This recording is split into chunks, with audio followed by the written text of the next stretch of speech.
Muy buenas tardes amigos, lo prometido es deuda y como les anticipé hace algunos días, tenemos de nuevo aquí al analista geopolítico Najem Reyes, el doctor Najem Reyes, por cierto, a quienes, por cierto, invito que sigan en su cuenta Najem-360 en X.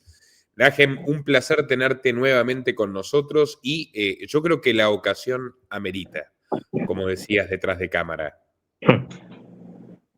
Bueno, sí, efectivamente creo que estamos ya en una fase decisiva o de recta final desde que se ha producido este despliegue de las fuerzas navales estadounidenses en el Caribe Sur, más concretamente casi que frente a las costas venezolanas. Y bueno, todas estas últimas informaciones que han salido desde el fin de semana pasado hasta la actualidad, pues creo que obligan justamente a hacer una actualización de esta circunstancia.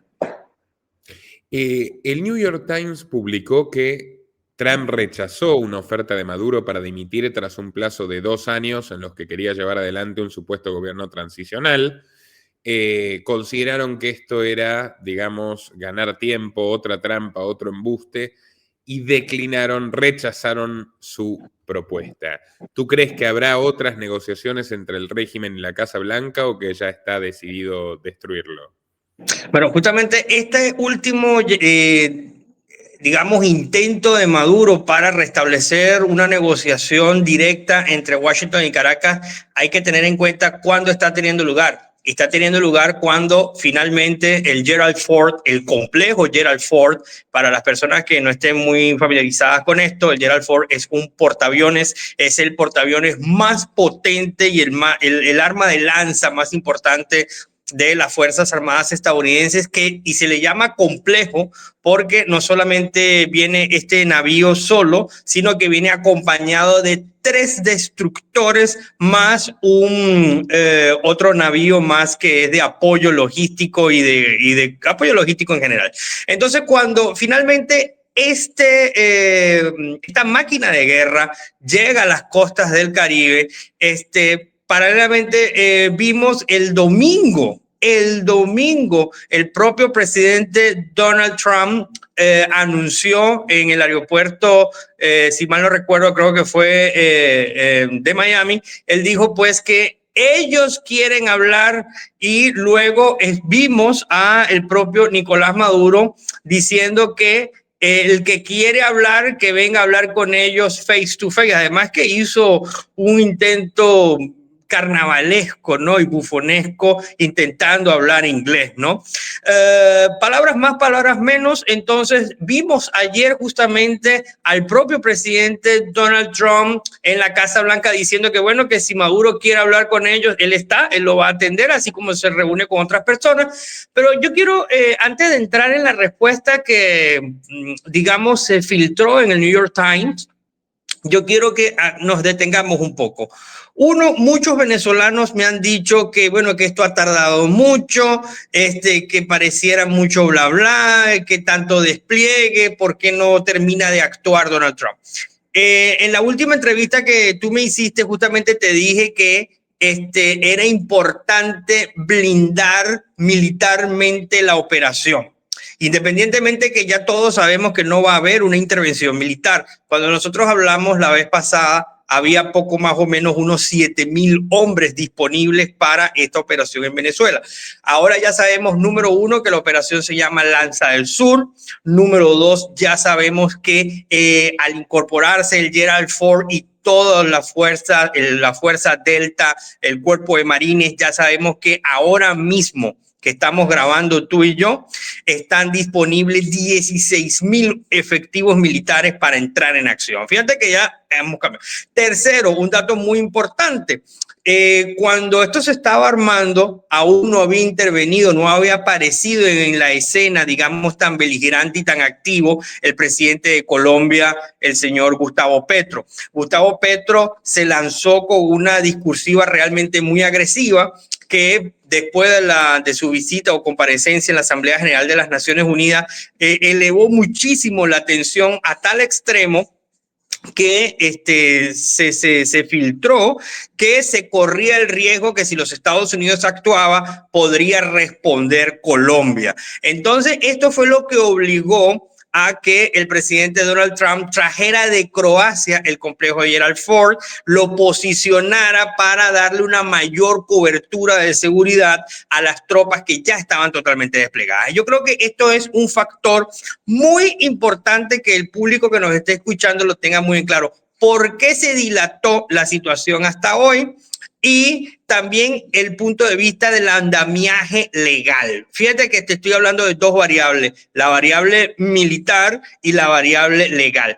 Hasta el día lunes, Marco Rubio anunció que Venezuela pasaba formal y definitivamente el Cártel de los Soles como una organización narcoterrorista. Esos dos adjetivos son los que le dan finalmente el andamiaje legal para que el presidente Donald Trump pueda entonces dar luz verde a cualquier operación militar sobre el territorio venezolano. Esto yo creo que es el marco sobre el cual hoy debemos partir nuestra conversación, nuestros comentarios, nuestros análisis. Y segundo, justamente la presencia del Gerald Ford en las costas, muy cercanas a las costas al mar territorial venezolano, concretamente, es lo que obligó entonces a que Nicolás Maduro buscara un diálogo nuevamente con Washington. Pero como ya sabemos, todas las ofertas de Nicolás Maduro, básicamente ellos se dejan llevar, es por lo que dice el G2 cubano. ¿Y qué es lo que dice el G2 cubano? El G2 cubano está convencido de que Donald Trump es un perro que ladra y no muerde, que a la hora de la chiquita no se va a lanzar al agua, y ellos quizás dijeron, bueno, vamos a ofrecerle un última de diálogo vía Qatar. Ojo, es importante también que lo sepan, que son los cataríes quienes hablan los dos idiomas, es decir, hablan bien con Caracas y hablan bien con Washington, y como tienen esa buena relación con Donald Trump, persuadieron a que le dieran una última, digamos, ventana de salida negociada. Lo que no entiende la gente del narcorrégimen venezolano es que esta era una oportunidad simplemente para que ellos salieran de manera negociada. Yo en estos días le estuve diciendo a varios colegas y amigos míos que lo ideal, es decir, el escenario ideal es que efectivamente hubiera tenido lugar esta negociación para una salida de Maduro que permitiera entonces una transición menos traumática, pacífica y ordenadamente posible. Lamentablemente, Maduro lo que quiso fue ganar tiempo. Él creyó que estaba hablando otra vez con el Papa Francisco. No, yo sé que los venezolanos cuando oyen la palabra negociación entran en alergia. Recordamos esas traumáticas mesas de diálogo, de negociación, digamos que bajo el paraguas del Papa Francisco, y Donald Trump no es Pancho. Hay algo que deben entender, lamentablemente, y no lo entendió Maduro, no lo entendió su círculo. No están negociando con una persona sin ningún poder de fuego. Al contrario, en este momento, el 20% de la fuerza naval de la potencia militar más grande del mundo, los Estados Unidos, está al frente de las costas venezolanas.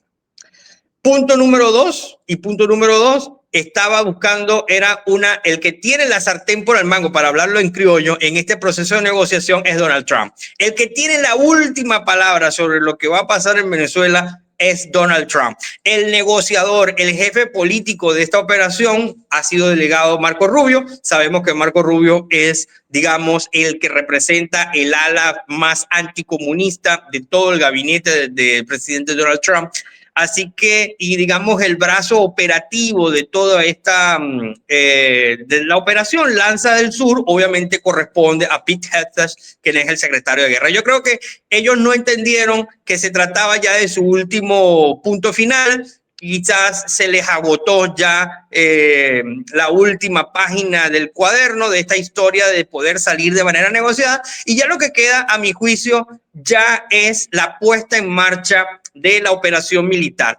Ahora, mucha gente, de hecho también creo que fue en el New York Times que salió un artículo larguísimo donde explican que en este momento, si Donald Trump no actúa, es peor que si actúa. No sé si tú leíste ese artículo. Fíjate bien, es importante también. Dame un segundo. Una cosa que debemos considerar también es que se demoró por dos razones la intervención. Una es climática, el huracán que azotó Jamaica y a Cuba, que demoró la llegada de las fuerzas norteamericanas, y la otra es presupuestaria. Estaba bloqueado el Congreso y eso tras 42 días se desbloqueó. Y te refieres a este artículo, sí, lo leímos hoy mismo en el canal, un argumento en favor de derrocar a Maduro de Bret Stephens. Ese mismo. Exactamente. Adelante. Y bueno, fíjate, hay algo que también debemos entender. El presidente Donald Trump viene políticamente de una gran victoria, que es justamente la reapertura del Congreso o del gobierno propiamente dicho. Logró su objetivo político, que era dinamitar el Obamacare, pero también estamos viendo que el presidente Donald Trump se está desplomando en las encuestas, y sobre todo uno de los segmentos más importantes de Donald es el segmento de los latinos. Entonces, si Donald Trump internamente no resuelve la situación de Venezuela después de semejante despliegue militar, después de gastar $1 billón mensuales, que lo que significa tener esa flota en este momento frente a las costas venezolanas para nada más romper 20 lanchitas y terminar matando a un centenar de narcotransportadores o los operadores de las narcolanchas, es obviamente una derrota, sería una derrota para Donald Trump.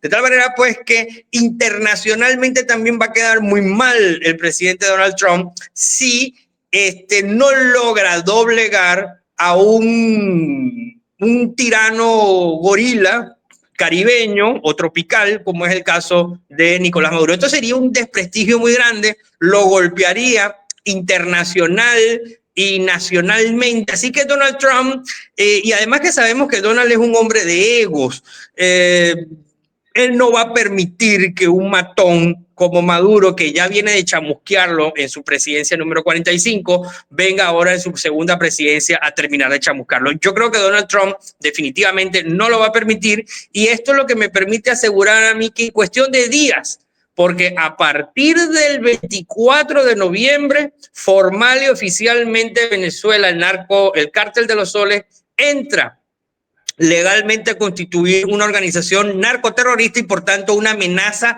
legítima a la seguridad de los Estados Unidos, lo cual le va a dar luz verde al presidente Donald Trump de realizar cualquier operación militar.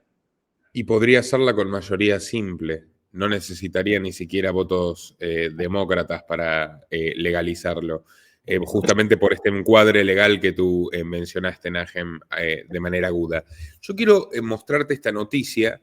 No sé si conoces que la profesora Margie Orozco, de 65 años de edad, fue denunciada en esta aplicación stalinista que lanzó Maduro por un audio de WhatsApp, y la condenaron a esta doctora jubilada de 65 años de edad a 30 años de cárcel. Fue detenida el año pasado, en agosto de 2024. Mira el caso, es tristísimo. No sé hasta cuándo vamos a seguir soportando esta dictadura de Maduro, que nos está matando de hambre a todos los venezolanos. Dios mío, ya no hay comida, no hay medicinas, cada día es más difícil y uno siente que nadie escucha. Por favor, que alguien haga algo. 15 segundos de una mujer dolida y suplicando, Najem, 30 años de prisión. Cuéntanos, ¿cómo fueron las circunstancias? Perdón que te haga esta pregunta, pero así la gente también te conoce un poco más, después de 4 veces que te hemos traído 5. ¿Cómo fueron las circunstancias por las cuales tú decidiste irte de Venezuela? ¿Tuviste un riesgo para tu libertad? Bueno, cuando yo decidí partir de Venezuela fue en el año 2014. Fue uno de los años del 2014 al 2016, digamos, fueron los años de mayor arremetida o las primeras feroces arremetidas del régimen contra la población civil. Recordarán que son los años de las manifestaciones estudiantiles. Y yo era profesor de la Universidad Central de Venezuela, de la Escuela de Estudios Internacionales. Estuve vinculado a un partido político de la oposición, cuyo líder posteriormente fue puesto en prisión. Y yo consideré que mi seguridad, mi libertad, estaba en un poderoso riesgo. Y bueno, hablé con un amigo mío paraguayo, quien me abrió las puertas, y gracias a él estoy a salvo. Puedo decir, no solamente puedo decir que estoy libre, sino que estoy vivo gracias a este amigo paraguayo. Bueno, eso es bastante importante. ¿Has tenido conocidos que terminaron en el SECOT o en alguna cárcel del régimen? Bueno, tuve un estudiante, ese fue uno de los casos más significativos, un estudiante que publicó un tweet, en aquel entonces se le decía tweet, y ese joven fue sometido, primero fue imputado y luego fue sometido a un régimen de presentación semanal. Todas las semanas se tenía que presentar a un tribunal, y me acuerdo que todos estábamos muy afligidos porque imagínate tú, ¿sabes lo que es que un estudiante, un muchacho veinteañero, termine yendo a una cárcel o finalmente hostigado por un tuit? Y bueno, este muchacho posteriormente terminó yéndose a Australia, gracias a Dios hoy desarrolla su vida, pudo huir, y bueno, él está felizmente ahora en los Estados Unidos. Y bueno, y todos los estudiantes, pues mis alumnos personalmente terminaban siempre apaleados. Yo tenía muchos índices de inasistencia, primero por el mismo conflicto y las tensiones que habían. Segundo, hasta porque en el propio edificio donde yo daba clase, que era el edificio de FASE, se enfrentaban estudiantes chavistas con estudiantes, digamos, opositores, lanzaban gases lacrimógenos. Era un verdadero infierno vivir dar clases en Venezuela. Además, te cuento problemas personales, por ejemplo, el alto costo de la vida, que ya en aquel momento con mi salario no me alcanzaba ni siquiera para cubrir necesidades básicas. Te estoy hablando ya en el año 2014, que hubo un gran pico inflacionario. Creo que fue uno de los primeros picos inflacionarios en el periodo de Maduro. Y adicionalmente a ello también el tema de los servicios se volvió un verdadero infierno. Mi casa, la luz se iba constantemente, el servicio de wifi. Es decir, Venezuela la convirtieron en un verdadero anecúmen, es decir, un lugar donde no se puede vivir. Y como tú comprenderás, bueno, yo como un profesional liberal decidí justamente y legítimamente vivir en mejores condiciones de vida, vivir primero en seguridad. Y vivir. Primero vivir. Después vivir con unas condiciones mínimas de seguridad y luego con un acceso a servicios públicos que afortunadamente lo encontré aquí en la sociedad paraguaya, quienes me acobijaron, y hasta ahora sigo residenciado acá.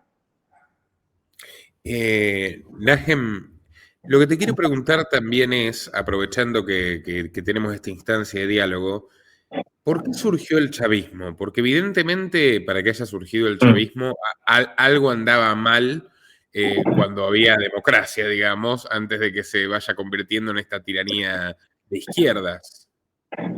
Bueno, en principio, mira, yo lo expliqué en mi libro que se llama Militares Socialistas, ¿no? Un balance de la era de Chávez en Venezuela. Es innegable, eso es una realidad. Yo nunca he sido de los que pintan una Venezuela maravillosa antes de Chávez y luego el desastre. No, como muy bien lo dices tú, ¿cómo llegó Chávez al poder? Bueno, Chávez al poder llega porque en Venezuela tenía lo que se denominaba la democracia puntofijista o la democracia representativa bipartidista, que era el Partido Socialdemócrata Acción Democrática y el Partido Social Cristiano COPEI, Comité de Organización Político Electoral Independiente. Entonces, estos dos partidos, históricamente, después de la dictadura de Marcos Pérez Jiménez, se alternaban en el poder. Y ellos básicamente descansan o desarrollan esta democracia es a partir de, número uno, de lo que se denominó el Pacto de Punto Fijo, que era justamente un acuerdo donde se garantizaban la alternancia en el poder. Y número dos, también el otro elemento es la Constitución de 1961. Históricamente, esa democracia de Venezuela no es una democracia 100% capitalista o liberal. es una democracia, es una socialdemocracia. Venezuela, a diferencia de sus países de la región, tiene un elemento que para algunos es una maldición y para otros es una bendición, que es el petróleo. Entonces el petróleo se convierte entonces el Estado venezolano a través de su estatal petrolera, que es Petróleo de Venezuela, el ente que capta los recursos, las grandes divisas, producto de la exportación de crudo venezolano, lo recibe PDVSA y esta lo transfiere al Erario Nacional y allí los presidentes entonces repartían, digamos, esa renta petrolera en toda la sociedad venezolana. Por eso es que muchos autores hablan de que Venezuela no era una economía capitalista, sino era una economía rentista petrolera. Y era efectivamente rentista porque toda la sociedad venezolana, desde el aparato burocrático como también la sociedad civil, los empresarios, todos se alimentaban, eran de los petrodólares que tenía el Estado venezolano. Por eso es que teníamos empresas poco competitivas, por eso es que teníamos una pantalla de los precios, por eso es que en Venezuela los colombianos iban masivamente a hacer sus compras porque teníamos unos dólares subsidiados. Misma cosa también hacían los trinitarios, es decir que Venezuela, además de ser una democracia, es lo que llamaban algunos esa Arabia Saudita en plena América Latina. Ahora, ¿por qué eso termina? Bueno, termina fundamentalmente por la caída de los precios del petróleo. En la llamada década perdida para América Latina, que tú también la debes haber experimentado en Argentina, que es cuando se desploman los precios de los commodities y dentro de ellos el petróleo. Entonces Venezuela, por supuesto, que tiene un enorme gasto fiscal con unos ingresos muy pírricos. Entonces ahí se produce el primer shock en la realidad de la economía venezolana. Segundo, también no podemos mentir, es que justamente esta misma, ese mismo bipartidismo termina pervirtiendo el sistema democrático venezolano. Tenemos entonces una escalada de la corrupción, tenemos ese divorcio entonces entre los problemas de la gente y la dirigencia política. También comienzan ciertamente a fallar los servicios públicos, comienzan también a encarecerse el costo de la vida y todo esto generó un malestar social muy grande que se fue acumulando hasta que tuvo su primer reventón el 27 de febrero de 1989. Esta es una fecha histórica porque el 27 de febrero es tan traumático. Fíjate que el impacto del 27 de febrero con las reformas neoliberales del presidente Carlos Andrés Pérez tiene un impacto que ningún presidente de América Latina quiere aplicar las políticas del Fondo Monetario Internacional. Y digamos que ahora, mira qué casualidad que tú me lo preguntas. El otro día yo señalaba que Milei, la agenda de Milei que hoy está impulsando el presidente Javier Milei en Argentina, esa era la agenda del presidente Carlos Andrés Pérez en 1989. Básicamente Milei es la versión argentinizada del presidente Pérez, solo que por supuesto con un andamiaje ideológico, que es lo que hace Milei, digamos, más combativo desde el punto de vista político, filosófico, libertario. Ahora bien, volviendo al caso venezolano, dime. Najem, mal presagio para la Argentina porque significa que se nos viene el chavismo después. Esperemos que no, esperemos que la experiencia venezolana sea lo suficientemente maduro para que no se reproduzca esto nuevamente en Argentina. Pero volviendo al caso venezolano, fíjate, el presidente Pérez no terminó su mandato. Recuerda que el presidente Pérez sufrió 2 golpes de estado militares y aún así el tipo no fue derrocado, sino que finalmente fue enjuiciado. Y básicamente fue el chivo expiatorio. ¿Sabes por qué fue el chivo expiatorio? Porque el presidente Pérez quería cortar los beneficios a la casta que se había desarrollado históricamente a través de la democracia. Él se lo quiso quitar, hacer una Venezuela, digamos, más moderna, una sociedad más autónoma, y no fue posible. No fue posible y se lo termina tragando el proceso cuando lo destituyen por la supuesta malversación de fondos de $200 millones en la partida secreta. Bueno, toda esta Venezuela descompuesta, digamos, son el caldo de cultivo para que surja una figura como la que fue Hugo Chávez en ese famoso golpe de Estado fracasado política y militarmente, que fue del 4 de febrero de 1992. Chávez realmente se ganó la fama por una pequeña frase. Los venezolanos estaban acostumbrados, así como el peronismo, que le pregunta por qué la economía está mala. Bueno, ellos le echaban la culpa a cualquiera. Jamás Kicillof va a asumir de que él fue un desastre como ministro de Economía. Bueno, misma cosa estaban acostumbrados los venezolanos, que los políticos siempre negaban su responsabilidad de los desastres que habían hecho. Y entonces cuando le preguntan al presidente, al comandante Chávez en ese momento, teniente coronel, le preguntan qué fue lo que pasó, él dice, bueno, yo asumo la responsabilidad. Por ahora nuestros objetivos no se lograron. Entonces el venezolano entendió que Chávez era un hombre realmente honesto, que era corajudo y que merecía entonces él dirigir los destinos del país. Ese momento combinado con todo el desastre, el proceso degenerativo de la democracia venezolana, son los que terminan de combinar la ecuación para que Chávez luego llegue al poder por la vía electoral.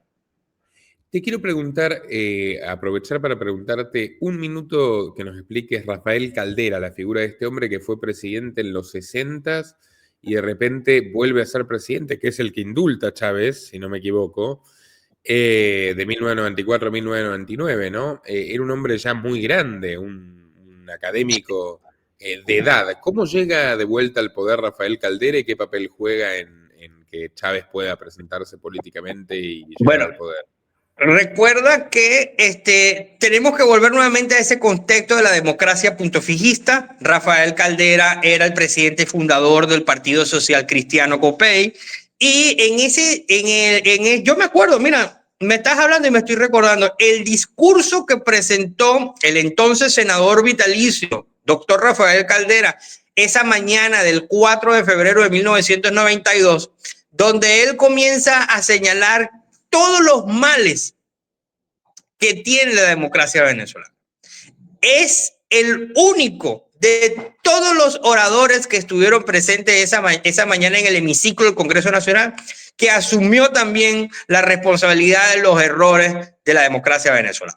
Y eso es lo que lo catapultó entonces para ser el presidente que sucediera constitucionalmente a Carlos Andrés Pérez, porque recuerda que Carlos Andrés Pérez es destituido en 1993, por lo que te señalé, por el ser hallado culpable de la malversación de fondos de la partida secreta.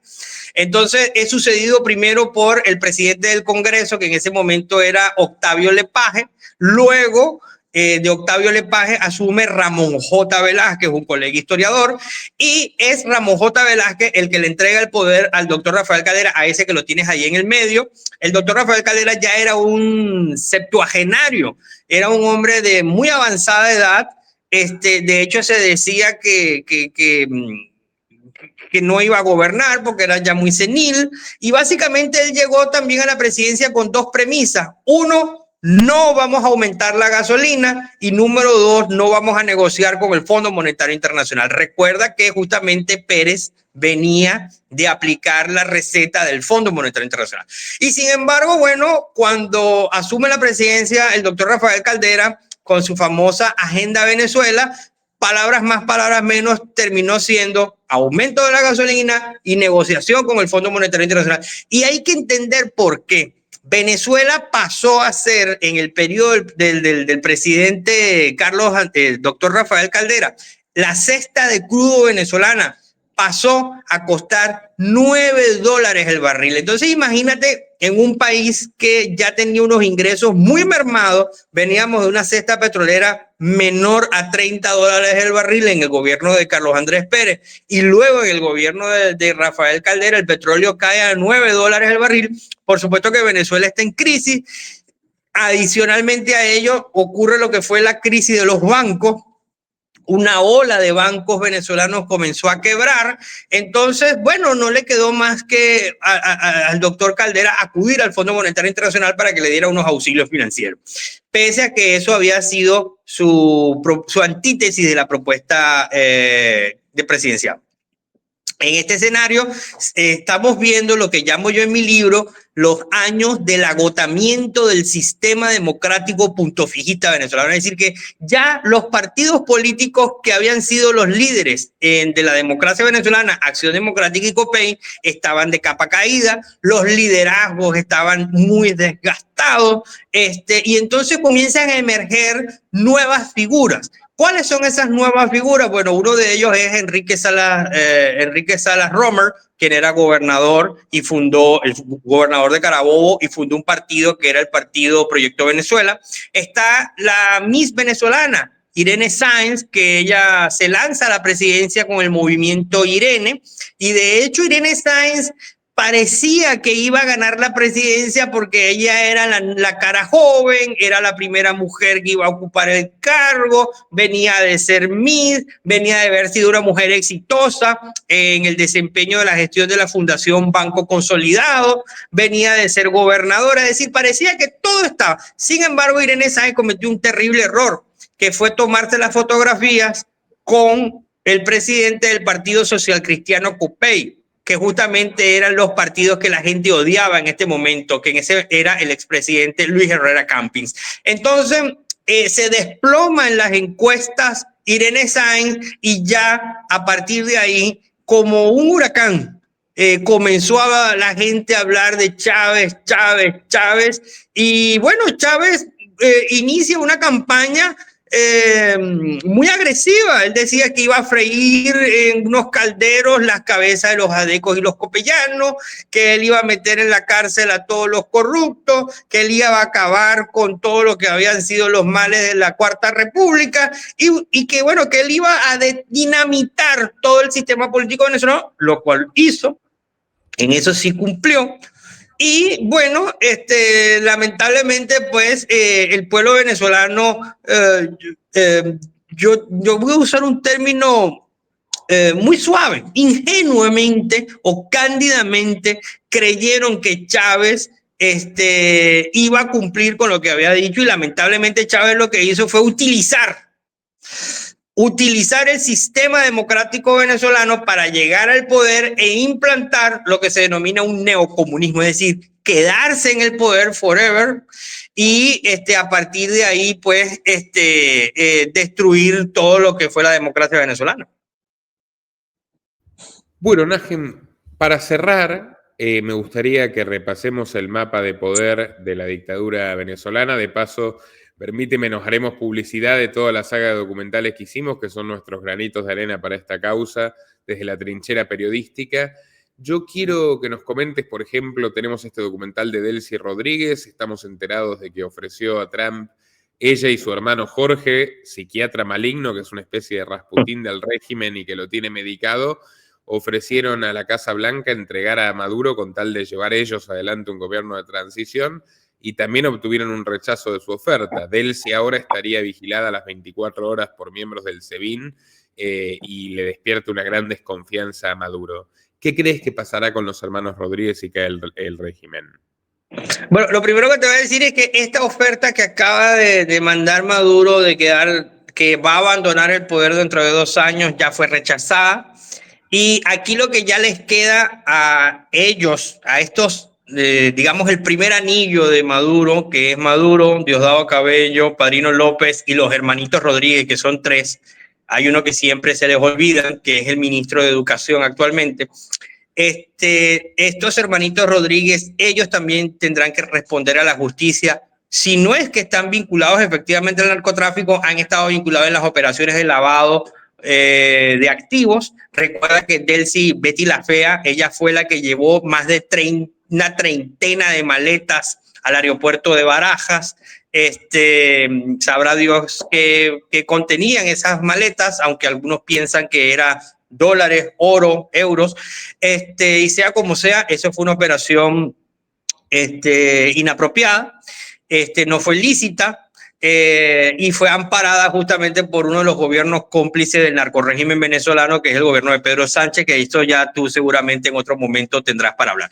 Yo lo que creo es que a partir del 24 de noviembre y antes que termine el año, yo me atrevo a señalar que en cuestión de días en cuestión de días vamos a estar viendo entonces una acción militar directa de los Estados Unidos sobre Venezuela. Me atrevo a señalar que Maduro muy probablemente va a ser el Suleimán suramericano, y me atrevo a señalar que efectivamente tanto Diosdado Cabello como los hermanitos Rodríguez finalmente van a ser capturados y extraídos y presentados ante la justicia en un tribunal en Nueva York. Y dime, Nicolás Maduro Jr., Diosdado Cabello, ¿tú crees que están todos dispuestos a entregar el poder, a abandonar a Maduro? ¿No habrá ningún foco de resistencia? Es más, hay un momento donde yo pienso que Diosdado lo obligó a Maduro a quedarse. Y bueno, es que eso es lo que se dice. En realidad Maduro es un hombre cobarde, es llorón. No sé si ustedes recordarán una imagen de que Maduro en una ocasión se queda atrapado en un tanque y se pone a llorar. Entonces, por eso decimos que es un cobarde y un llorón. Y todo indica de que Maduro está dispuesto a irse, y quien lo termina de aguantar, obviamente, el hombre duro del régimen es Diosdado Cabello.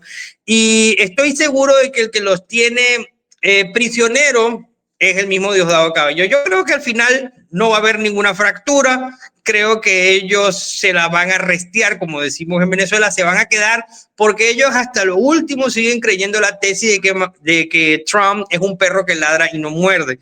Pero no se han dado cuenta, primero, que frente a ellos tienen un despliegue militar histórico.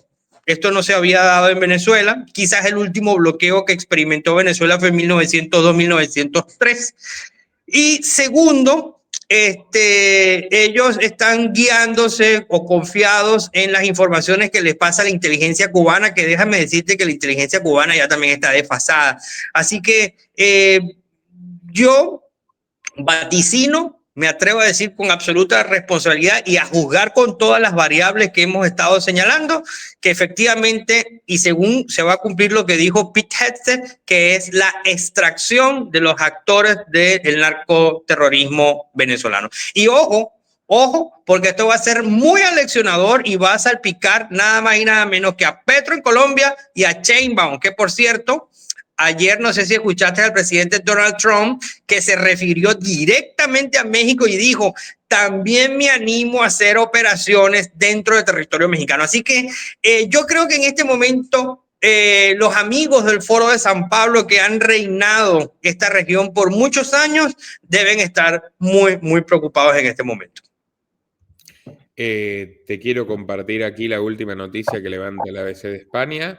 La canciller colombiana dijo que no se equivoquen. Colombia no podría responder militarmente si Estados Unidos ataca a Venezuela.